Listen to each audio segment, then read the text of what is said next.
Hello everyone, and a couple of days ago I got to see the movie The Disaster Artist with a couple of my friends, and just to see the movie, I watched the original 2003 film The Room a few weeks before on the weekend.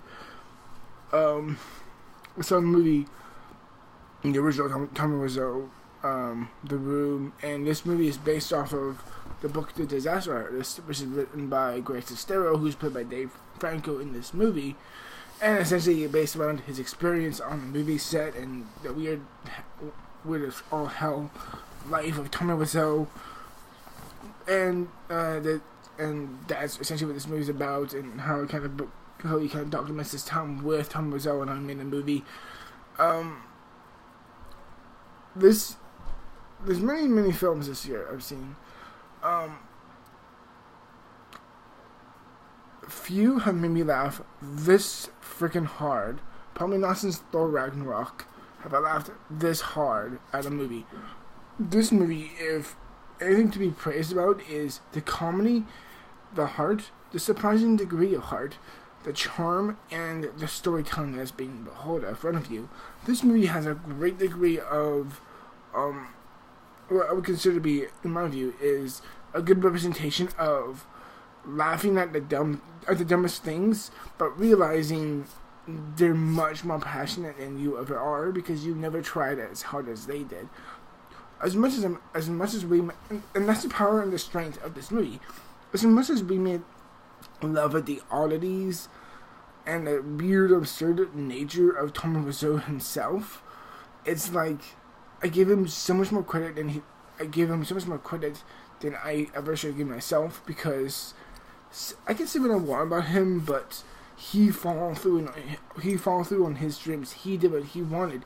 He wanted to go to Hollywood. He got turned on by a lot of people, and he just kind of gave screw it the system.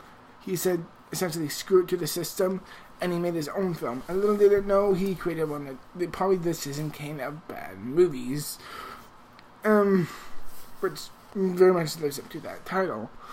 And this movie just gives so much heart and emotional stake to him, even if he's a really weird, aloof, ridiculous guy. And James Franco is genuinely hilarious in this role. He captures the odd, obscene, weird, off-degree feel to him that this feels alien enough and yet still relatable, and you can find a sense of passion and drive that's beneath him, beneath his weird looks, I would say, because he looks like Dracula. But also, James Franco plays him, and his real life brother Dave Franco plays plays Greg Sestero, and he is kind of like the crutch of the duo. He's kind of like a bit more grounded and more serious one, and they play off each other brilliantly. They are, of course, brothers. They have great duo. They have a great timing with each other. Like, as I said, if there's anything to be praised in this movie, it's the writing and the comedy and the timing of it. And again, it just shines through so clearly, so brightly, and so beautifully that I was very much moved by the ridiculousness of it all. And I both, for myself, laughing hysterically at times, and yet find myself genuinely moved by it. Even though they're mocking a ridiculous filmmaker who made a terrible movie, it's like the amount, again, as I said, the amount of respect and the amount of homage you give to Tommy Wiseau is like, goddamn, he did the impossible, and he did what he did. He may not get the result that he wanted, but within the same fashion of Ed Wood, he at least followed through on his dreams. And yes, there's lots of other filmmakers who did that and probably became better than him, but he tried, and while he fell, he at least acknowledged what he did, and he's kind of just embraced it to the core. And that's what you gotta do. You gotta dream big, and even if you don't stick your mark, stand your ground. even if you gotta admit you were flawed. And that's what Tommy Wiseau did, and that's what makes him not only a genuine, sympathetic character, but a real idol for anyone, even if he is not a good filmmaker. And that's the beauty of this film, is finding the beauty of the influence within his actions.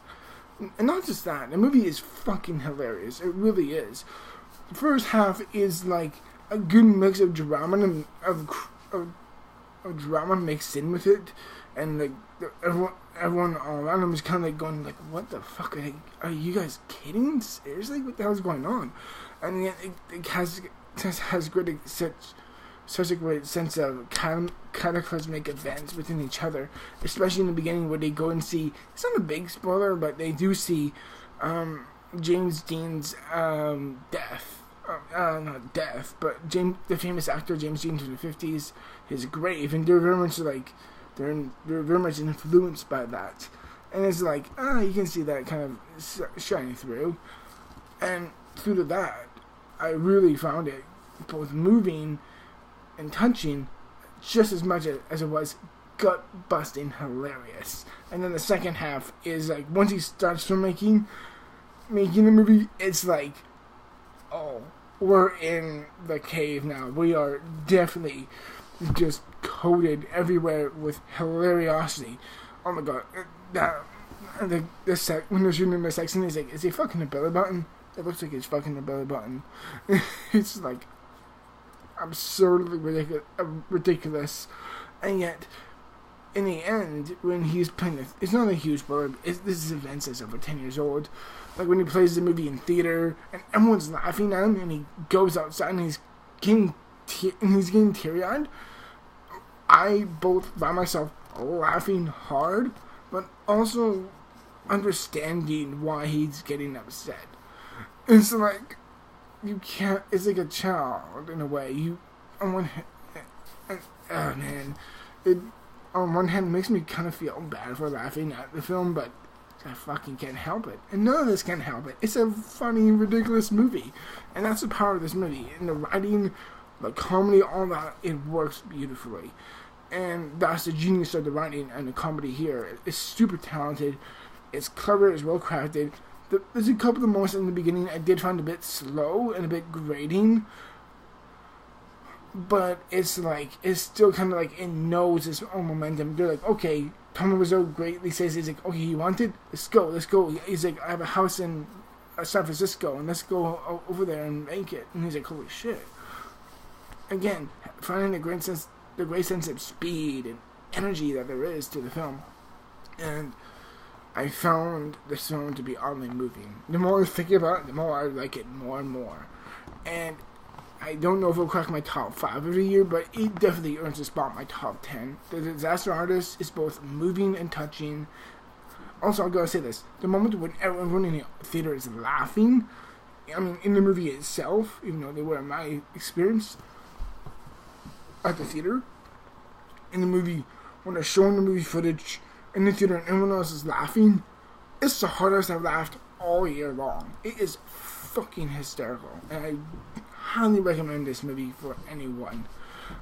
For me, I'm going to give The Disaster Artist a 92%. I don't know what it is, there's a part of me just getting a little bit higher, but I'm giving it a solid 92%, everyone. That's been rating for The Disaster Artist. I really do hope you enjoy it. Till then, as always, thank you very much for watching, and I'll see you in the future for more videos, as always.